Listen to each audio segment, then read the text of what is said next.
Welcome back to the program. We are joined today by Jacques Baud, a retired colonel in the Swiss intelligence services, to discuss what is going on in Europe. So welcome back to the program. Thank you for inviting me again. Well, the past few, not just weeks, but days have been quite chaotic here in Europe, as well, you see there from the front seat in Brussels. And we hear that allegedly Russian drones entered Poland, Russian jets entered Estonia.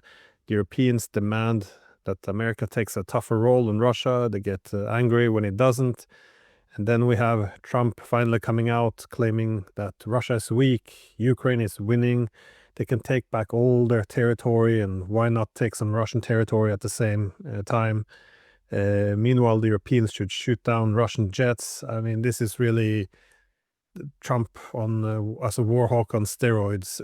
But at the same time, he's sending the message, well, that the Americans will sit this one out. If they want to shoot down jets or something, don't get America involved. And of course, the weapons will sell them to you, but we have other things to do. So the Europeans seem to go from this place of first celebrating that Trump had converted fully into Biden, and then suddenly now we see them reading between the lines. So first you have Donald Tusk arguing, well, it looks like the US is handing over responsibility for Ukraine to the Europeans, and now we have Financial Times reporting the same, that the Europeans are worried that that Trump is trying to make the Europeans take the blame for the Ukraine failure. So recognizing that it's a Ukraine failure, that war is being lost, it seems to contradict with this whole statement that we're going to go back to this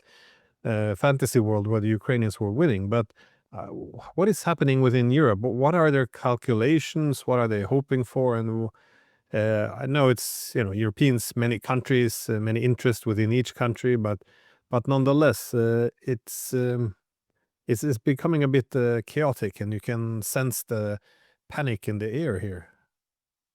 Absolutely. And I think there's a panic in all the sense of the word, because when we listen to Donald Trump and obviously what he said during the UN General Assembly, both privately and officially, these days, it's very hard to understand exactly what is the strategy of the US. And as I always said, my feeling is that Trump may have good ideas, probably, getting out of this conflict, and trying to make conditions to solve the conflict. I say making conditions, not making peace, because I'm not sure the Americans are doing so, but they're trying to extricate themselves from the conflict, which is basically a good idea.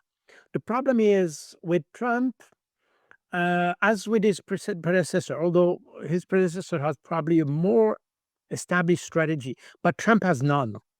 He has objectives, but no strategy. The Europeans have neither objectives nor strategy to reach those objectives because they don't have them. So that's a little bit the situation in which we are. Some said that there is a famous tweet of Donald Trump on his True Social account, where he said that exactly what you explained before, and you had some individual such as Larry Johnson and others who said, well, that's just a sarcastic understanding or explanation by Donald Trump.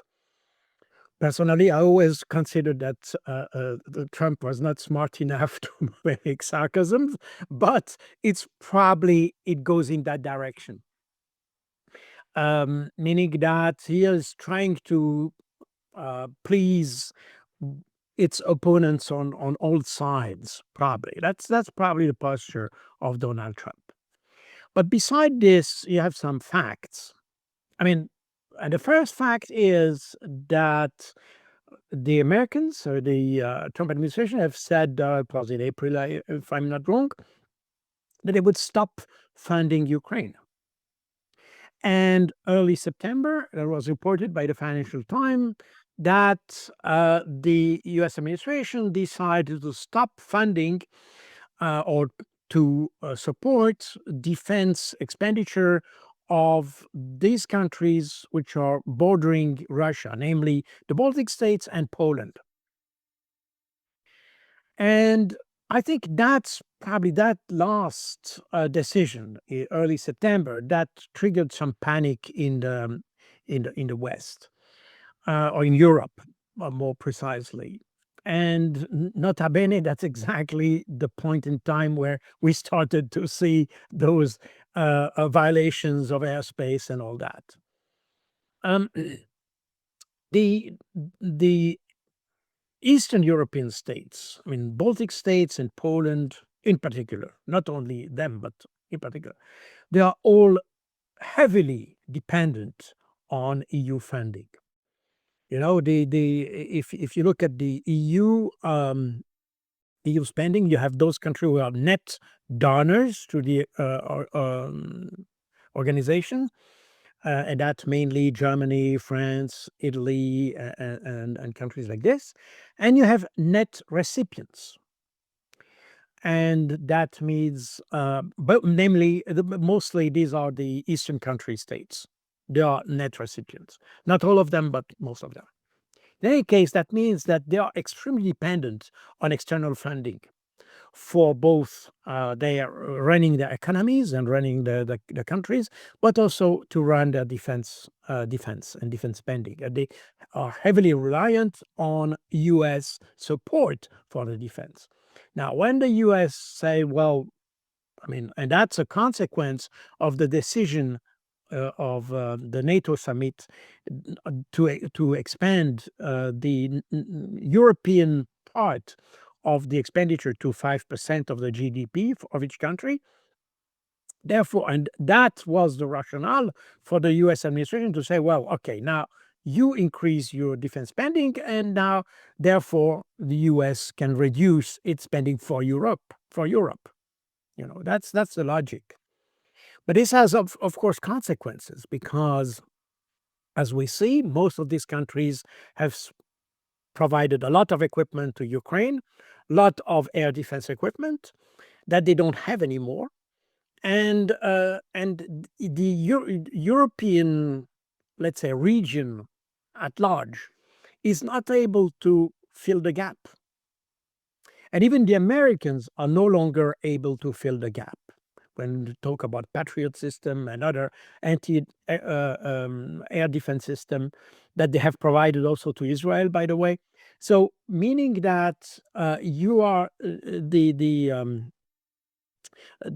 whole West, when it comes to defense and supporting Ukraine particularly, but also supporting European defense, you find we are now in a bottleneck.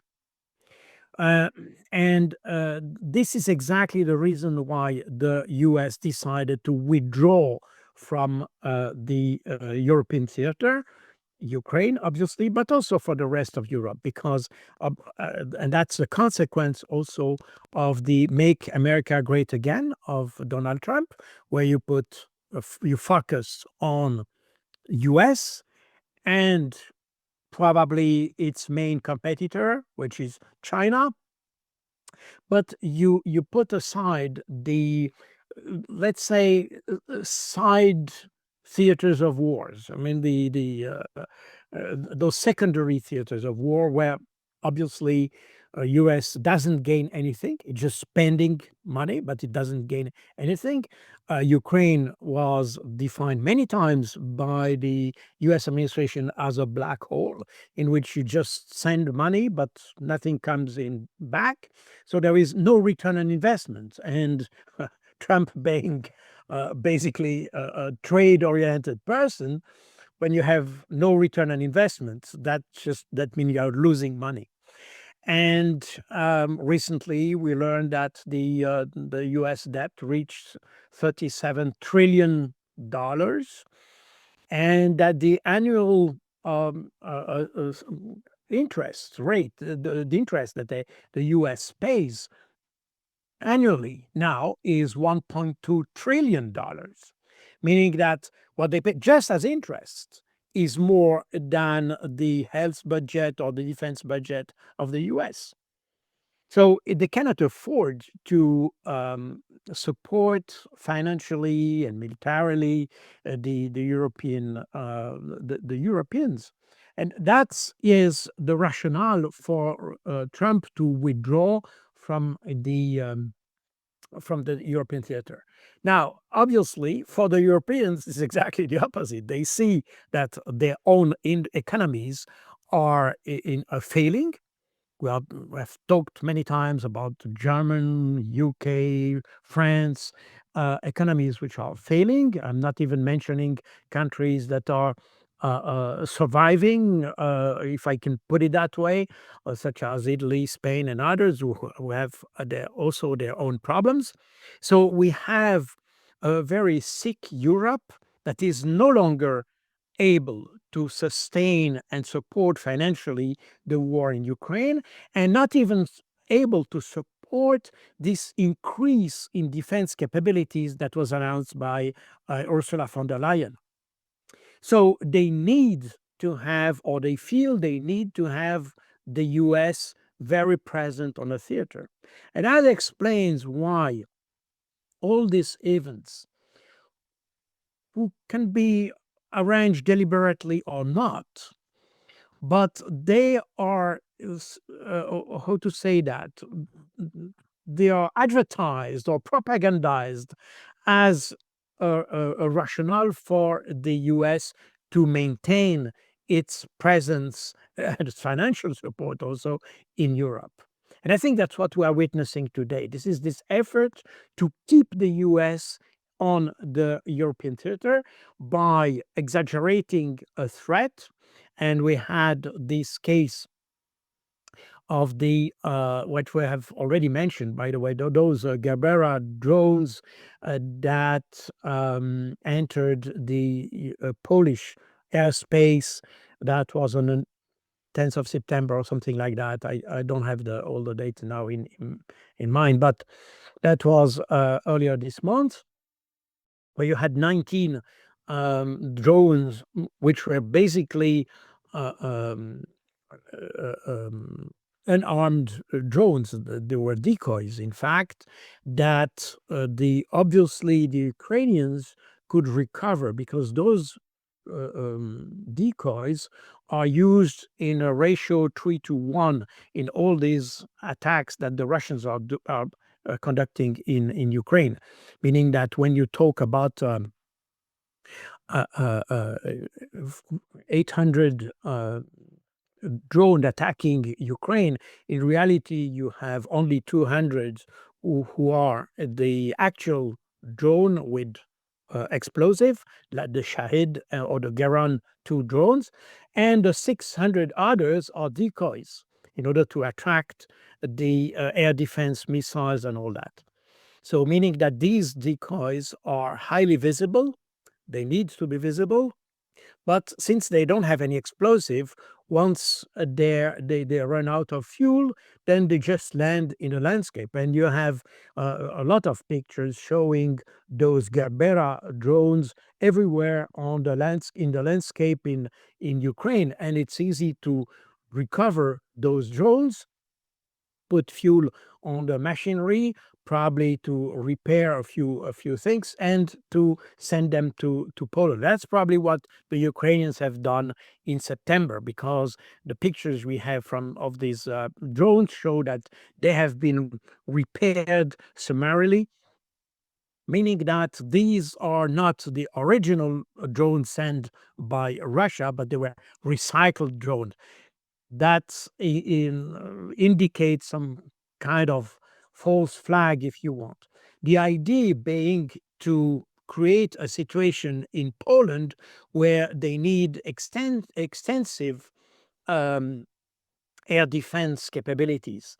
And by the way, just after we had this case with the Gerbera drones, the Ukrainian defense minister asked his Poland, but also its neighbors, I mean, Europe, basically, to create a no-fly zone over Ukraine from Europe, meaning using air defense systems based in Europe, but to cover also Ukrainian airspace. So that was probably the idea of the Ukrainians. And since then, we had several incidents, in particular those 3 MiG-31 that allegedly violated the Estonian airspace, which is, according to all information I have, is just a fake information. The problem being that Estonia, since April this year, on the 15th of April, the Estonian parliament has adopted a law allowing to extend its warning zone, if you want, the military warning zone, to the further to the economic exclusive zone. So it's much further away than the 12 nautic miles of the territorial waters. And simultaneously with that, they have also increased the distance of the air defense identification zone, meaning that even if you have, and if you look at the Gulf of Finland, and you know that better than me, I suppose, you can see that even if you take the 12 nautic miles of the territorial waters, and if you apply that strictly, there is no passage possible in the Gulf of Finland. That's the reason why you have an international area that have been defined and agreed on the Gulf of Finland that allows especially Russian ships and aircraft, by the way, to go through the Gulf of Finland in order to allow this connection between St. Petersburg and the exclave of Kaliningrad. As a result of the Estonian decision to extend their warning zone, now the Estonian definition of the warning zone makes the official international waters part of this area where Estonia can intercept ships and aircraft. And that's the explanation why we had this example, this case with the MiG-31. Now, and as an indication of that is that the Estonian had never provided a radar screen of the trajectory of the plane, but just a line drawn on a map, which, in my view, underlines the fact that Estonia is overplaying this case, which is probably not a deliberate violation of the airspace. And now we have another case that has erupted in Denmark and Norway, I guess, where you had those violations of alleged violations, or let's say unidentified objects over various cities and airports. I don't know exactly what the situation in Norway is, and probably you know better than me on that. But in Denmark, I've read a report from the Danish police that indicates that this incident that in fact blocked somehow the Copenhagen airport was not a case of hybrid warfare. And in fact, there is even a report that was even mentioned by Ukrainian media that it was not a big drone, as it was reported by the Defense Ministry of Denmark, but according to the Danish police, it is an ultralight vehicle that was doing a training flight in around the airport.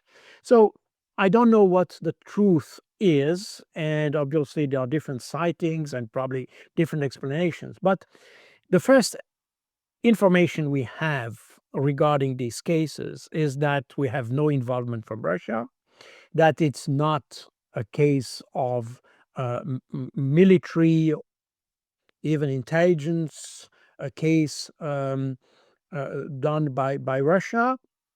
And even if, as some reported, that it was to test the air defense, I think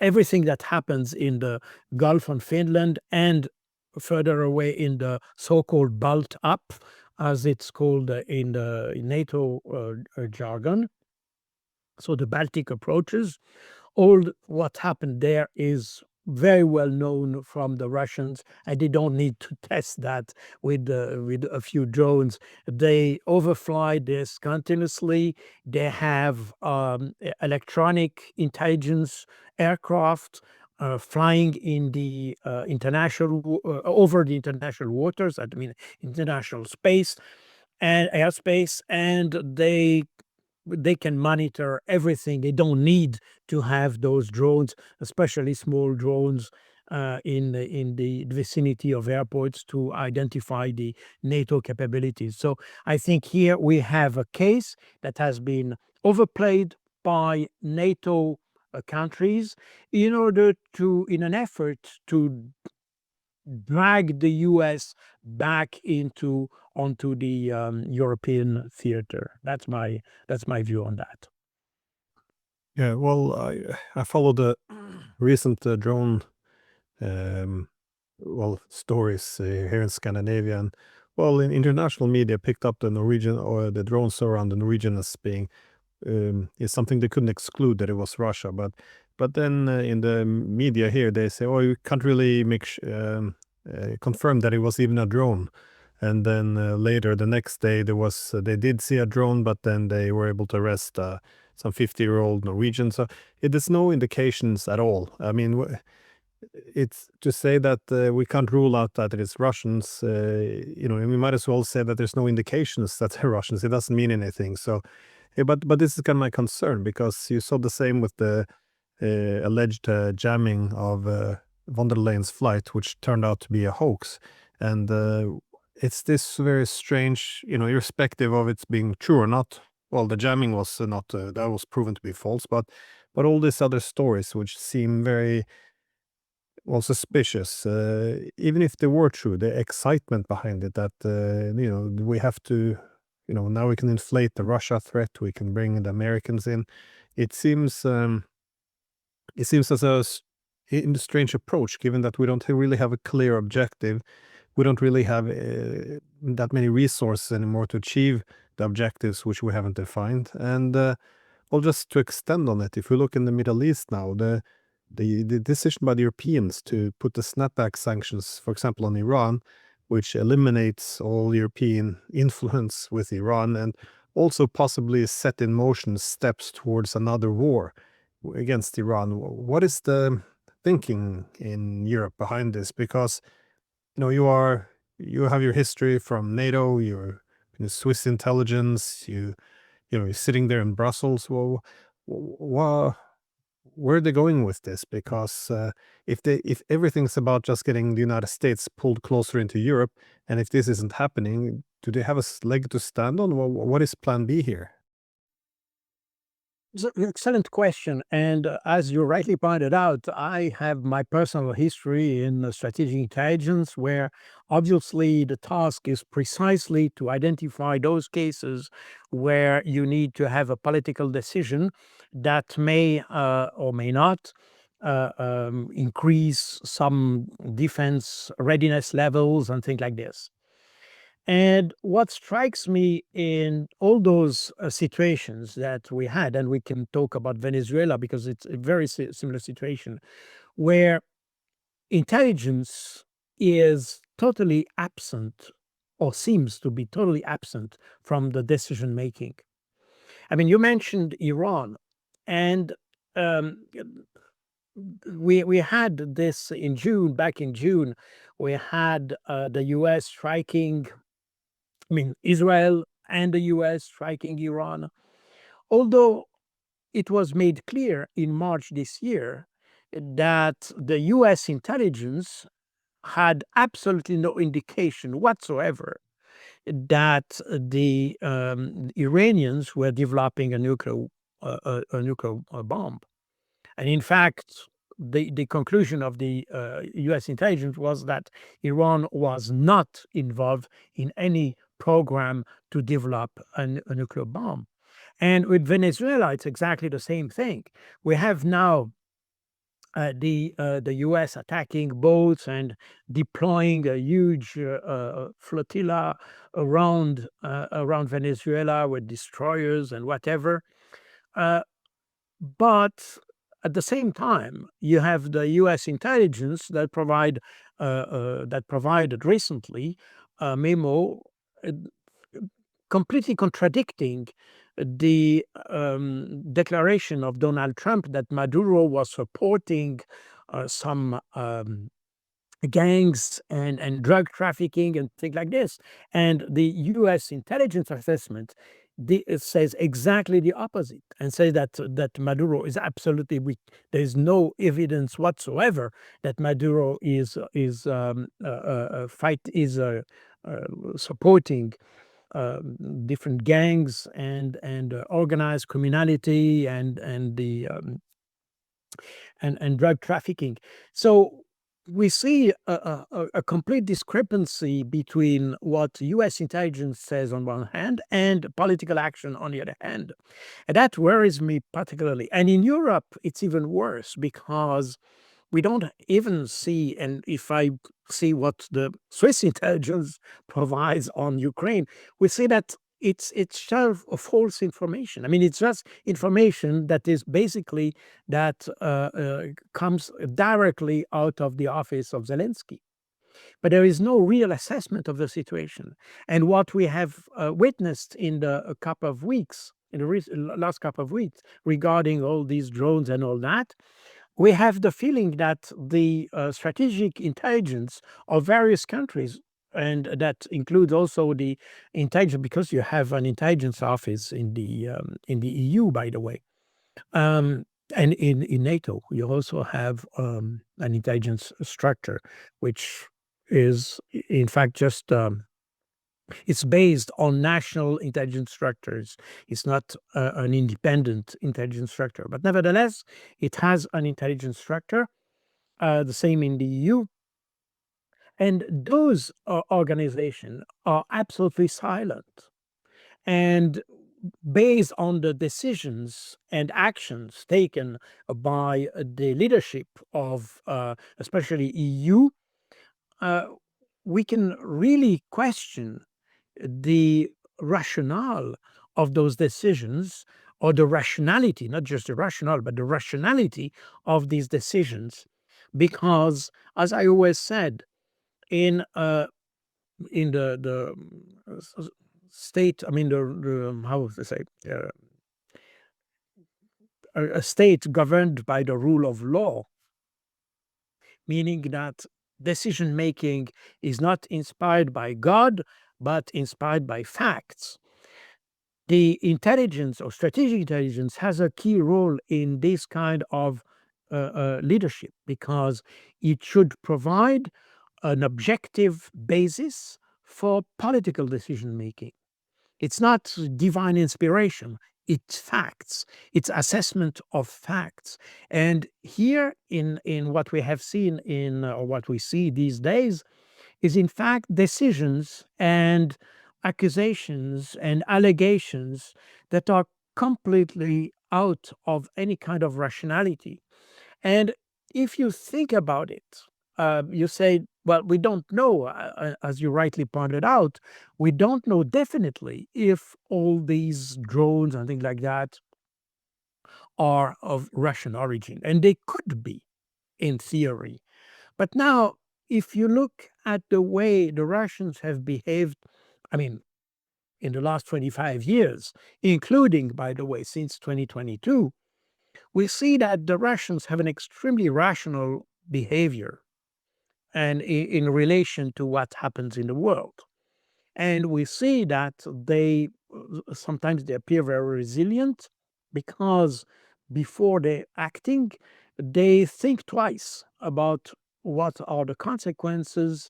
And when they do something, we see that it's carefully calibrated in order to avoid any escalation. So now, why would the Russians start today to engage drones? And by the way, it's not new. We had the same thing with those in February 2023. We had those Chinese balloons that were suddenly invading the US territory, and there were balloons everywhere, and the US Air Force was could not keep up with destroying everything they could see in the air. In last year, in December last year, we had all these drones in the New Jersey area, which were obviously either some say Chinese, others say the Russian drones, and eventually it happened that it was nothing but just even law enforcement drones that were used, but nobody knew because the right hand doesn't know what the left hand is doing. We had the same thing. We had an epidemic end of last year, early this year, with the underwater cables that were cut, obviously by some malicious naval commandos or Spetsnaz or whoever, and that has never been demonstrated.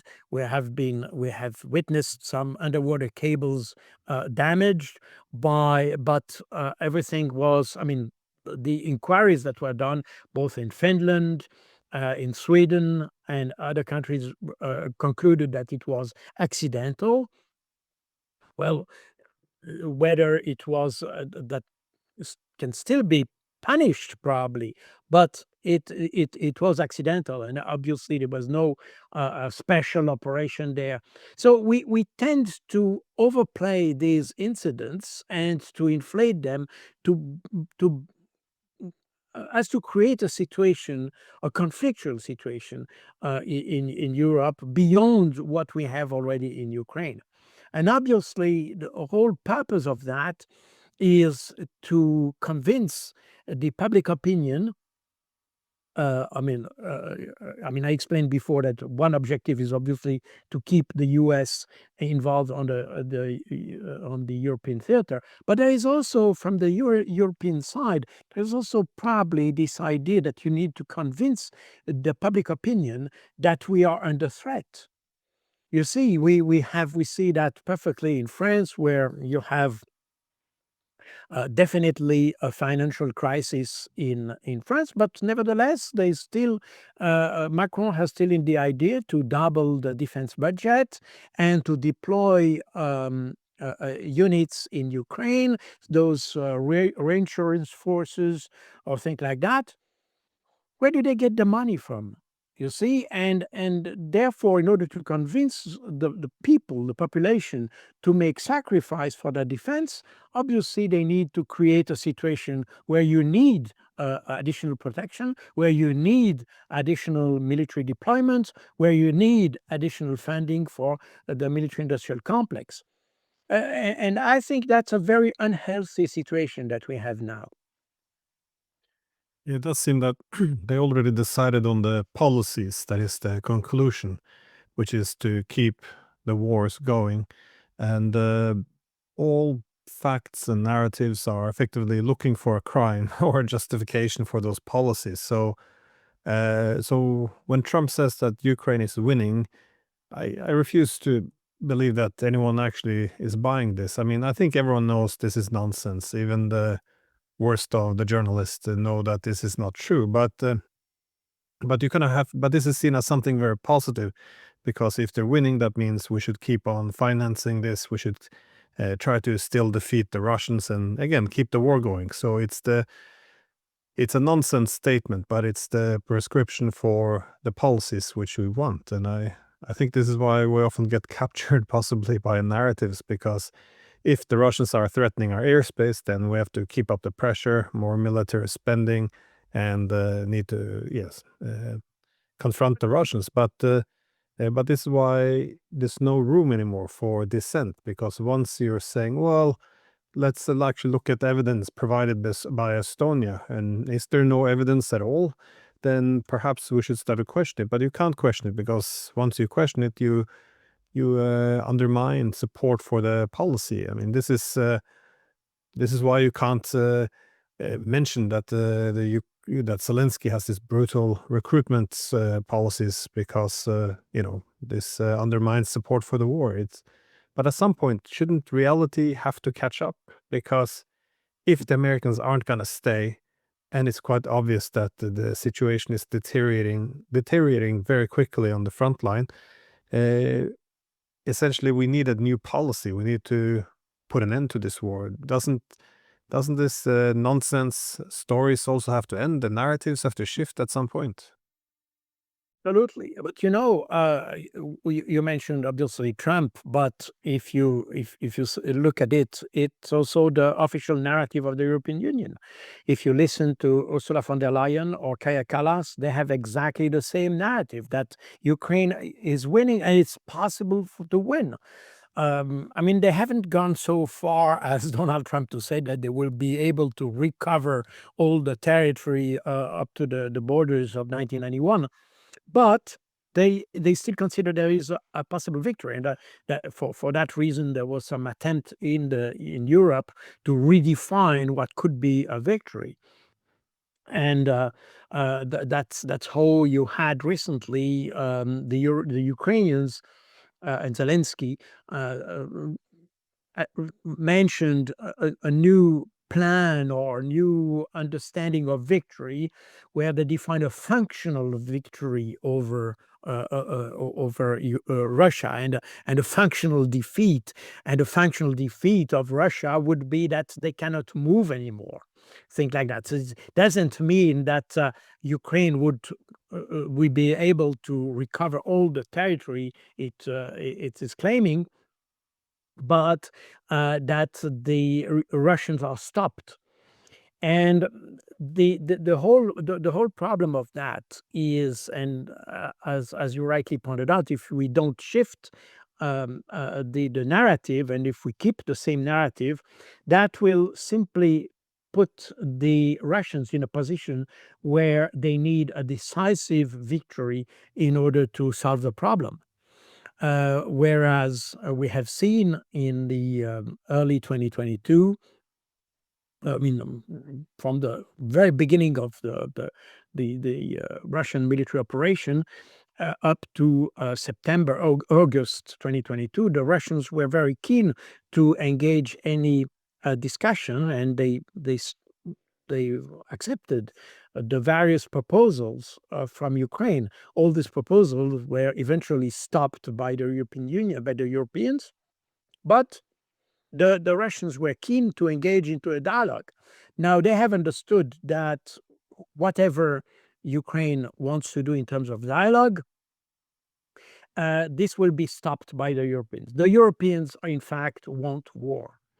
And that explained this, what was mentioned or described as an Easternization of European policy, or European foreign policy. It's not just because Kaja Kallas come from Estonia, but there is this issue, and I have mentioned that probably on your channel. But when I was in NATO, and I had, of course, a lot of interaction with people of my rank, and colonel is quite an important rank in NATO.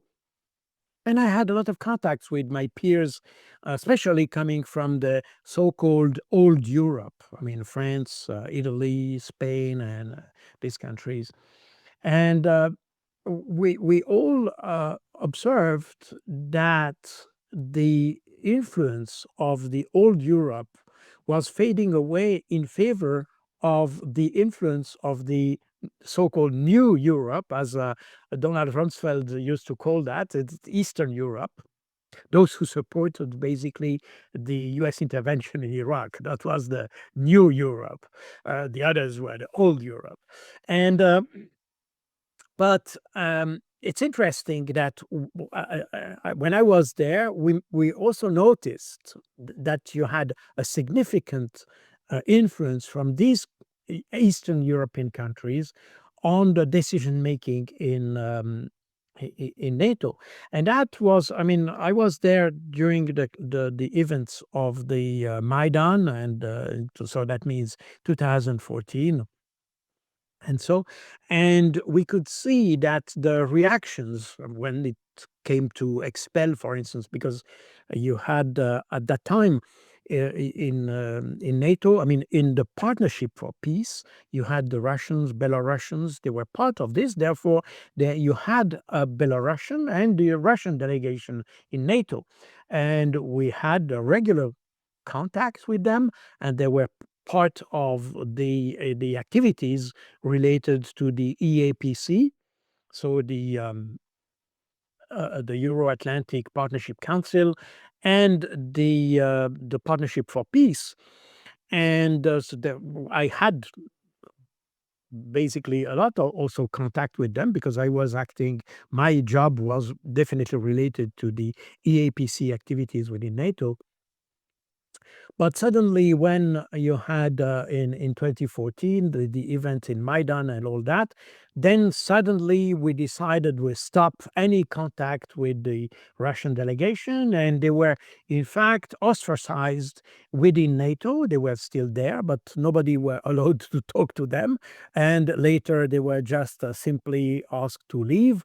And all this process, and I remember because I was in charge of the counter-proliferation of small arms, and when we had the issue of the Donbass conflict, obviously it was the question, where do the Donbass rebels receive their weapons from?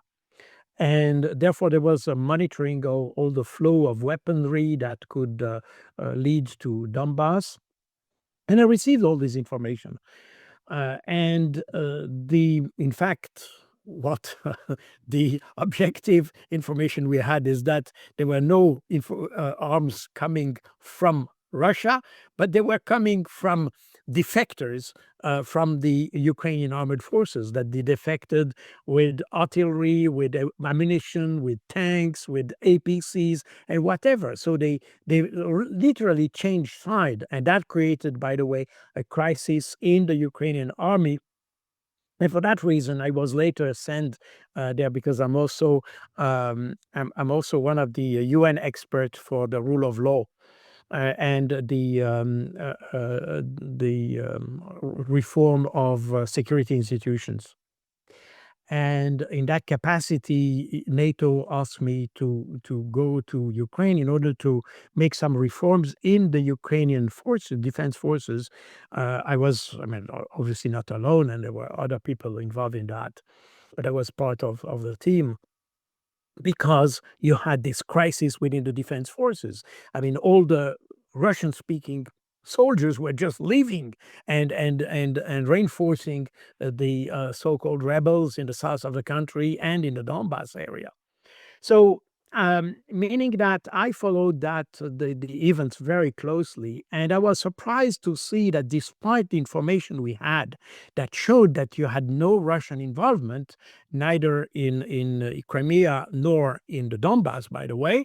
I mean, Crimea is a special case because you had Russian troops deployed there, and I don't want to go into that today, but there was a separate case. But in the Donbass, you had no involvement from Russia, no identifiable involvement. And despite this, the narrative that Russia invaded Donbass was very vivid, and the word invasion that was used quite extensively at that time within NATO came from Lithuania and Poland. You see, and these I complained about this because we had absolutely no evidence of that. It was just allegation coming from the Lithuanian and Polish intelligence services. So we distorted the information in order to dramatize the situation and make it more let's say, to make any contact with Russia impossible, because we were almost in a situation of war.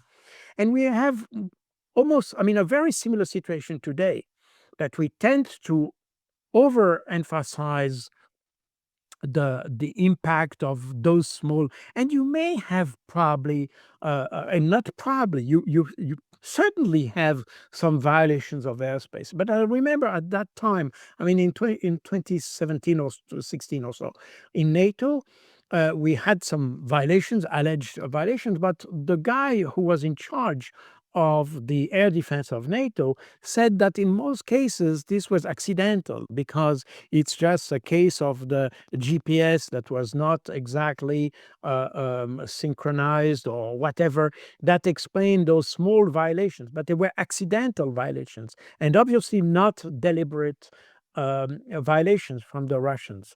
And that happened both ways, by the way. So you had also NATO forces violating the Russian airspace. So it goes both ways. But all these violations, and you have probably hundreds every week, but these are accidental, and we know that.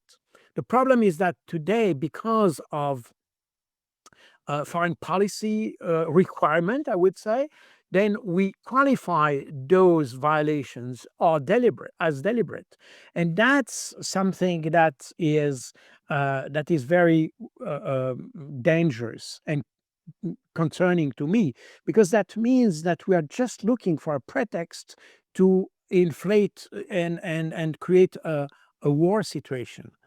And that's where I see the negative, or let's say the negative impact of the inexistence of the intelligence services, because that's where we should base, I mean, where the basis for our decision must be a proper, sober, and factual assessment done by the intelligence organizations.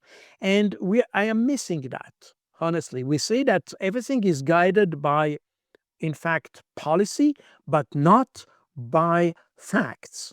And that's extremely dangerous, because we can be in a situation where, in fact, if Kaya Kalas or whoever decides that there is a strong violation, we might be dragged into a situation that, with a snowball effect, is conducive to war. And that's extremely worrying to me.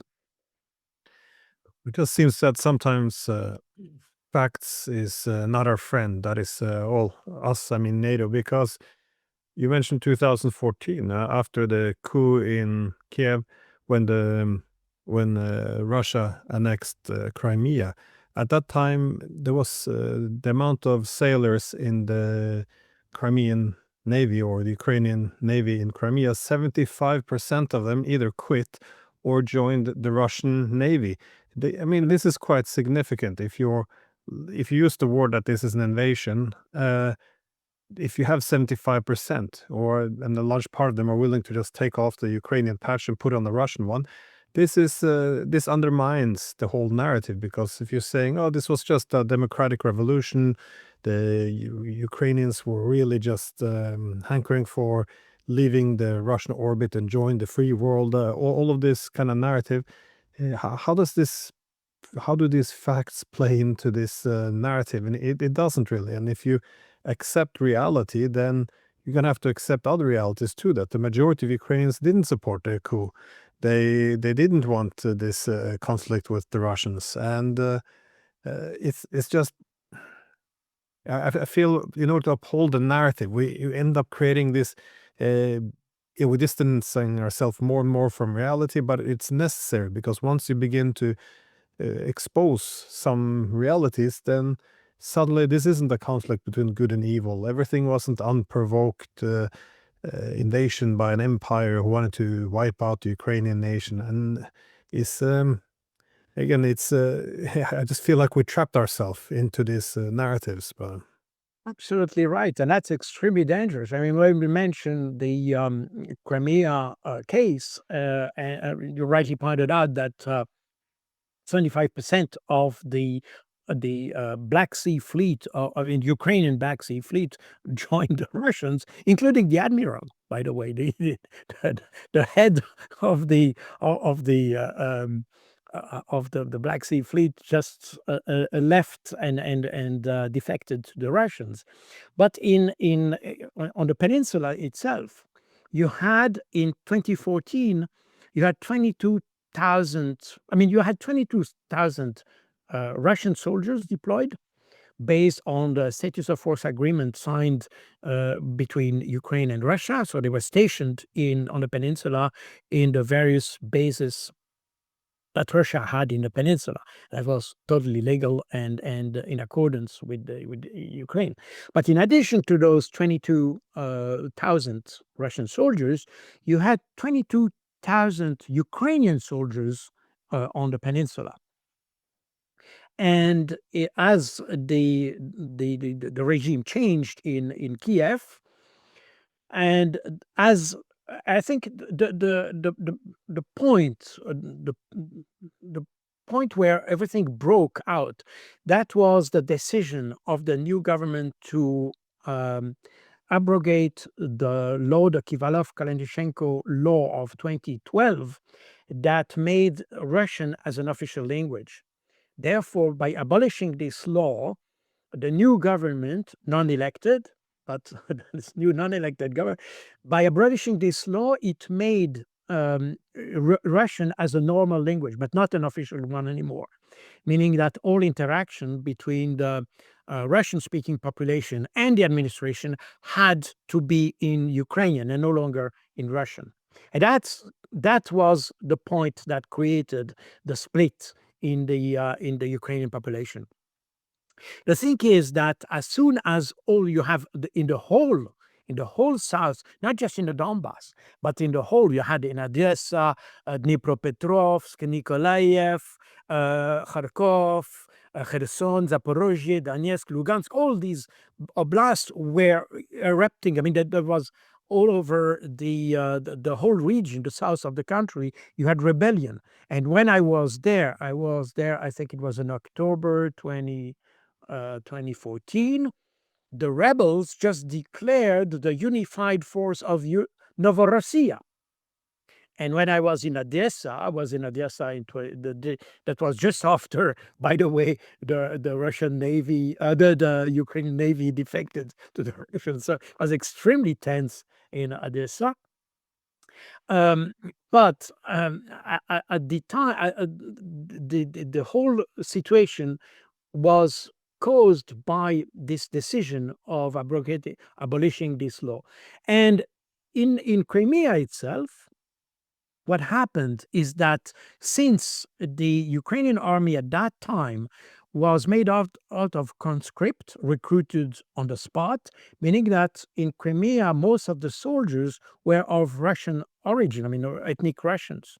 So what happened is that out of the 22,000, 20,000 defected to the Russians, and they just removed their insignia, and they had no other insignia, so they became the so-called small green men, or the little green men that we everybody spoke about, and that was portrayed in the West as a new, fresh troops brought in by the Russians.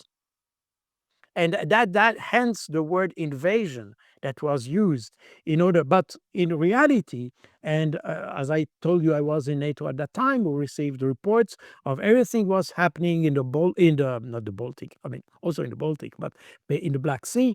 There was absolutely no new, fresh troops brought in by the Russians into Crimea. There were no landing of troops or whatever. The new soldiers that were there were in fact Ukrainian Russian soldiers that defected to the rebels, removed their insignia, kept, and I have a document, I mean, a lot of documents show that they wore the Ukrainian uniform, but without insignias, and they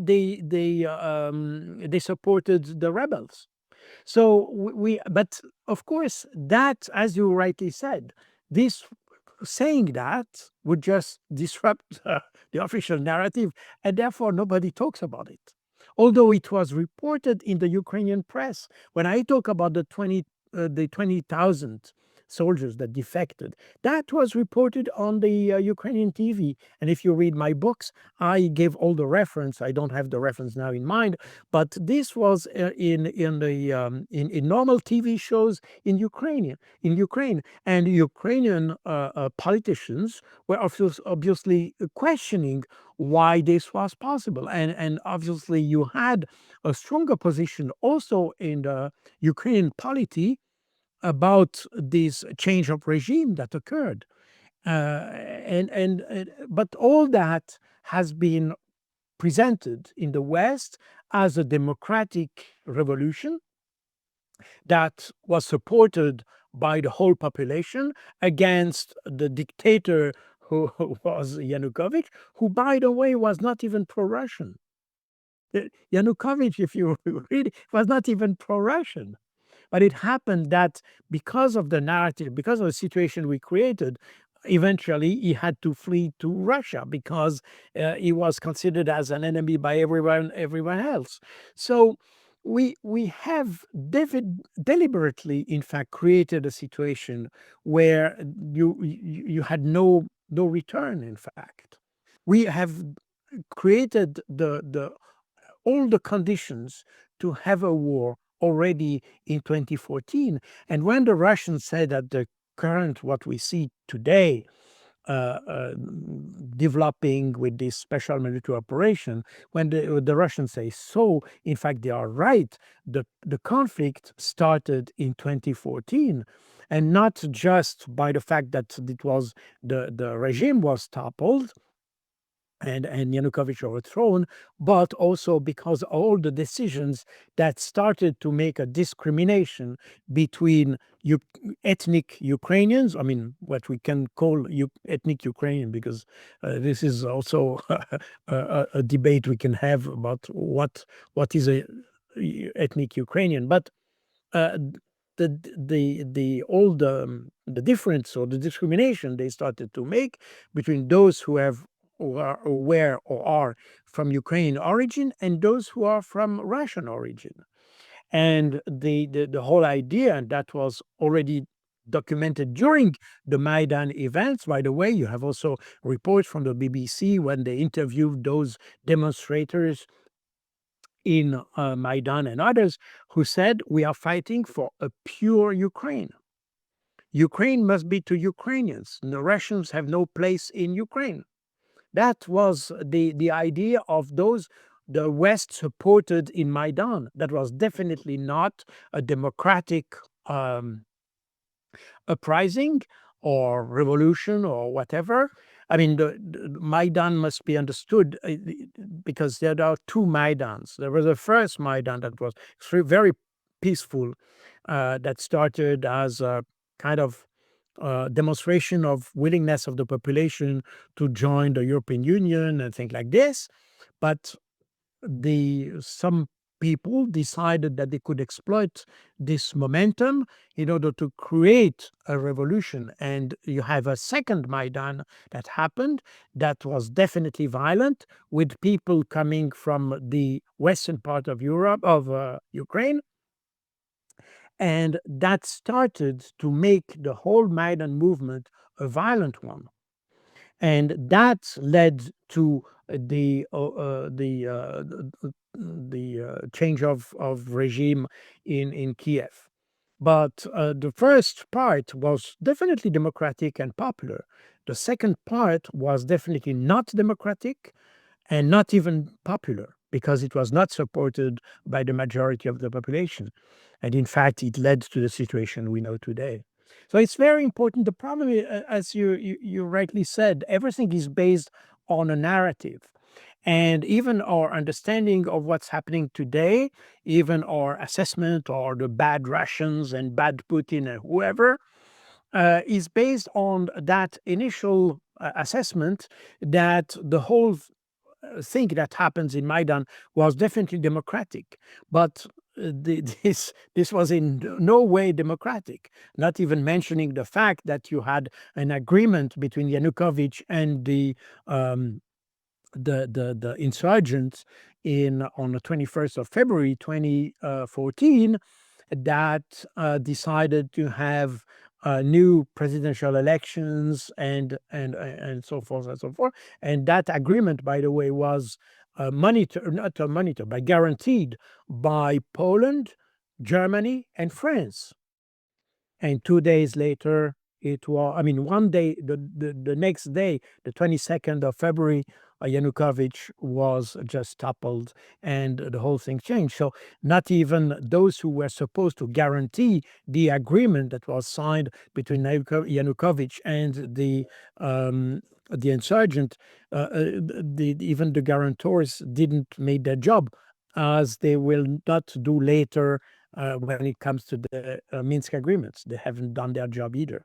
So the Westerners have done everything possible to have this inflammatory situation in Ukraine, and to have a situation that would mathematically lead to the situation we have today.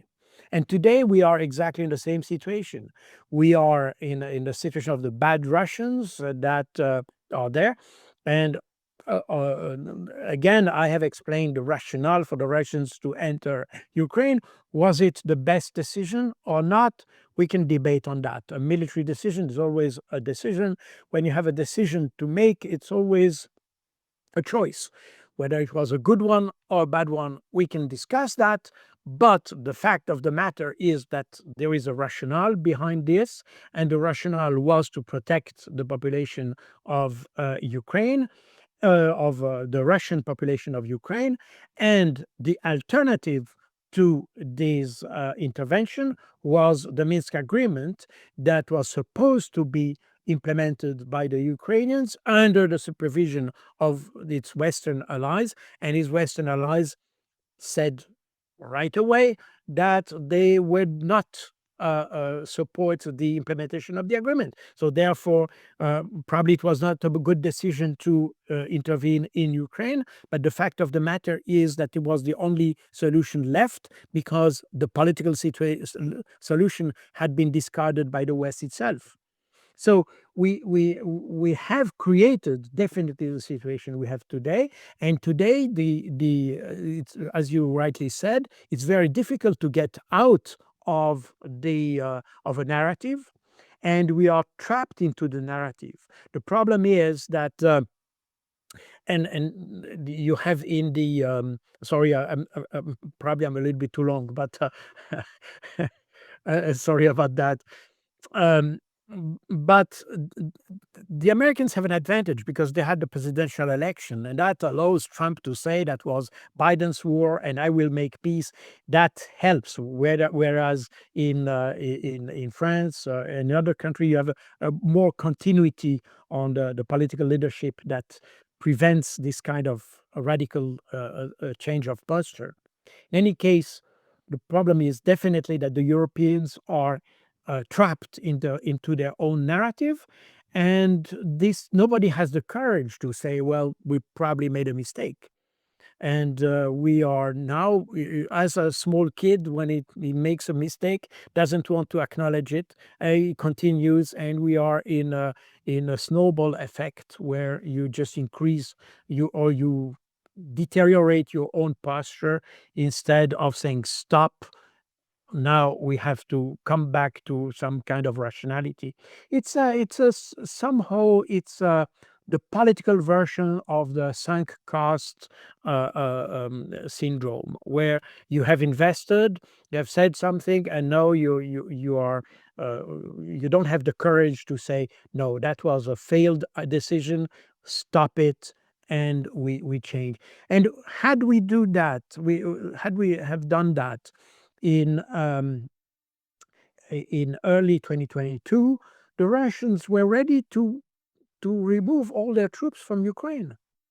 You see, they were ready to do that, and they agreed on the idea of withdrawing their troops from Ukraine. This is the Europeans who refused that. But this is So, the sorry. yeah, sorry, yes. No, I So, do. Well, that's why I mentioned that it's trapped by narratives, because if you mentioned 2014, if and how many of them were Ukrainians, but we had to say that were all Russians because, but by committing to this, it's very difficult to move away from it because uh, in our narrative we were altruistic, we were helping Ukraine uh, keep off an invasion. However, if we would accept reality to penetrate or break the narrative, what actually happened? Well, NATO countries, we were financing the Ukrainian government, which we had installed to kill Ukrainians in the east who opposed the coup, which we backed. I mean, suddenly we go from the good guy to have done something just awful, and it's the same in the current time. I mean, if we would recognize the thousands of Ukrainians who are actually fighting on the Russian side, or the fact that a Ukrainian officer is leading one of the offensives, or that a lot of the civilians in the cities which are now moving towards the front line and being under bombardment, that they don't actually want to leave because they're waiting for the Russians to come. I mean, these are not great narratives because, um, but but how it's very hard to leave this narrative because all the narratives of us helping Ukraine, that this is just selfless assisting Ukraine.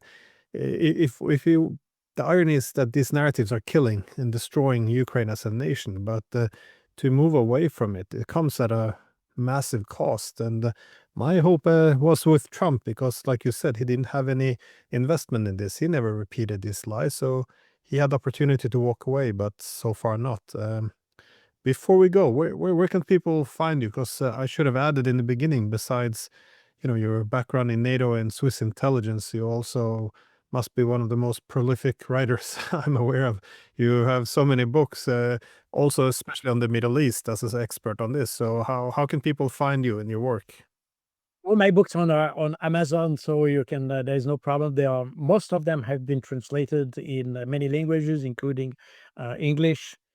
They were originally written in French, but they are now translated in many languages. Otherwise, I don't have my own channel because it would be too much burden for me to have that every day or so. But I come up on various channels. I'm invited, as you kindly do with me regularly, and but mostly I'm a writer more than an influencer, if you want. Well, thanks again. I do appreciate, and again, I would also advise, well, as an academic, to actually read the books and all. You get a lot from this. So thank you so much for coming on the program. Thank you very much for inviting me. Thank you, Dylan. Glenn, thank you.